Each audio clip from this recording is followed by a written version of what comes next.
Hi friends, എല്ലാവർക്കും എൻ്റെ happy Onam. ഓണച്ചിത്രങ്ങളെല്ലാം റിലീസായിരിക്കുന്നു. അങ്ങനെ ആദ്യത്തെ ചിത്രം ഒരുപാട് കാത്തിരിപ്പിന് ശേഷം എൻ്റെ ആദ്യത്തെ ചിത്രം ഞാൻ പോയി കണ്ടിരിക്കുന്നു. അത് നമ്മുടെ അജയൻ്റെ രണ്ടാം മോഷണം AR. സിനിമയെ പറ്റി പറയാനാണെങ്കിൽ പണിയെടുക്കാൻ അറിയാവുന്നവൻ്റെ കയ്യിൽ പണി കൊടുത്താൽ അവൻ വൃത്തിക്ക് പണി ചെയ്യും. ഇതാണ് പറയാനുള്ളത്.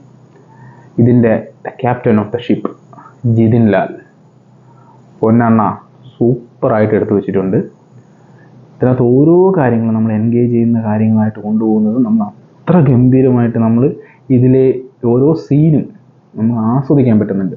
പിന്നെ ഈ സിനിമയുടെ ടാഗ്ലൈൻ പോലെ ഒരു മുത്തശ്ശി കഥ, അത് അങ്ങനെ തന്നെ നമുക്ക് ഇതിനകത്ത് ആ ഒരു രീതിയിൽ തന്നെയാണ് പോകുന്നത് എന്ന് പറഞ്ഞ് നമുക്കൊരു കെട്ടുകഥയായിട്ടോ അല്ലെങ്കിൽ വേറൊതായിട്ടോ നമുക്ക് തോന്നില്ല. അത്രയ്ക്ക് നമ്മൾ ആ ഫിലിമിലേക്ക് നമ്മൾ അങ്ങ് ഇഴുകി ചേരുന്നതാണ്. ഇതിൻ്റെ തുടക്കം മുതൽ അവസാനം വരെ ഗംഭീരം. ബാക്ക്ഗ്രൗണ്ട് സ്കോർ ആവട്ടെ, ആർട്ട് ഡിപ്പാർട്ട്മെൻ്റ് ആവട്ടെ, എല്ലാ സൈഡിലും സൂപ്പർ. ഇതിൻ്റെ റൈറ്റർ സുജിത് നമ്പ്യാർ, വിനയ് യാലമാട്ടി ഏതാണെങ്കിലും നിങ്ങൾ ഒരു ഇൻ്റർവ്യൂ, ഞാനിപ്പം പ്രൊമോഷൻ്റെ വീഡിയോ ഉണ്ടായിരുന്നു, അവർ പറഞ്ഞിട്ട് ചെറിയൊരു സാധനത്തെ അവർ ഡെവലപ്പ് ചെയ്താണ് കൊണ്ടുവന്നത്. പക്ഷേ എനിക്കറിയില്ല നിങ്ങൾ ഫസ്റ്റ് ചെയ്ത സാധനം എന്താണെന്ന്. പക്ഷേ നിങ്ങൾ ഡെവലപ്പ് ചെയ്ത് ഇത്രയും വർഷം 8 വർഷം എടുത്തിട്ട് നിങ്ങൾ ചെയ്തു വെച്ച ഈ ഒരു സാധനം മൈൻഡ് ബ്ലോയിങ്. ഓക്കെ, എനിക്ക് വേറെ ഒന്നും പറയാനില്ല. അത് അത്രയ്ക്ക് ഗംഭീരം.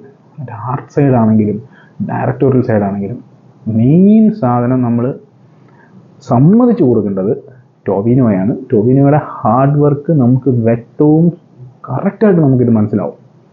അത് ഓരോ ക്യാരക്ടറിനും സെപ്പറേറ്റ് ആയിട്ടുള്ള രീതിയിൽ ടോവിനോ ഹാർഡ് വർക്ക് കൊടുത്തിട്ടുണ്ട്. അത് നമുക്ക് ഒരിക്കലും ഈ ക്യാരക്ടറും ആ ക്യാരക്ടറും അങ്ങനെ ഒരു ഇത് നമുക്ക് തോന്നില്ല. ഇത് തന്നെയാണല്ലോ മറ്റേ ചെയ്ത് വെച്ചാൽ നമുക്ക് തോന്നില്ല. ആ ക്യാരക്ടർ അത് മണിയനാണെങ്കിൽ മണിയൻ, അജയനാണെങ്കിൽ അജയൻ, മനസ്സിലായില്ലേ? അങ്ങനെ രീതിയിൽ. അതുപോലെയൊക്കെ അജയൻ്റെയും മണിയൻ്റെയൊക്കെ ഒരു റൊമാൻസൊക്കെ അടിപൊളി. അതിൽ കൃതി ഷെട്ടി പുള്ളിക്കാരി നന്നായിട്ട് ചെയ്തിട്ടുണ്ട് റൊമാൻസും കാര്യങ്ങളൊക്കെ ഇതിനകത്ത്. സോ എനിക്ക് കൂടുതൽ ഇതിനകത്ത് ഞാൻ പറയുന്നില്ല, സ്പോയിലറായിട്ട് എനിക്ക് പറയാനായിട്ട് ഞാൻ ഒന്നും വരുന്നില്ല. നിങ്ങൾ തന്നെ പോയി കാണും. വിഷ്വലാണ്. പക്ഷേ എനിക്ക് മിസ്സായ ഒരു കാര്യമുണ്ട്, ഇതിൻ്റെ 3D കാണാൻ പറ്റിയില്ല. 3D കാണണമെന്ന് എനിക്ക് ആഗ്രഹമുണ്ട്. ഇനി അത് പോയി കാണണം. എനിക്ക് 2D ആണ് കാണാൻ പറ്റിയത്.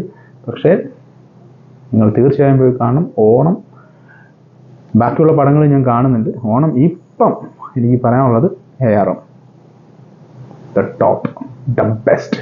മലയാള സിനിമയ്ക്ക് ഇനി അടുത്തൊരു ലെവലിലേക്ക്, നമ്മളിപ്പം കുറേ നാളായിട്ട് മലയാള സിനിമ വളർച്ചയിലാണെന്ന് പറയുന്നത്, അടുത്തൊരു ലെവലിലേക്ക് വീണ്ടും എത്തിക്കാൻ ഒരു ഹിസ്റ്ററിയിൽ കൊണ്ടുവെക്കാൻ പറ്റുന്ന ഒരു പടമായിട്ട് മാറും. എല്ലാവർക്കും എൻജോയ് ചെയ്യാൻ പറ്റും.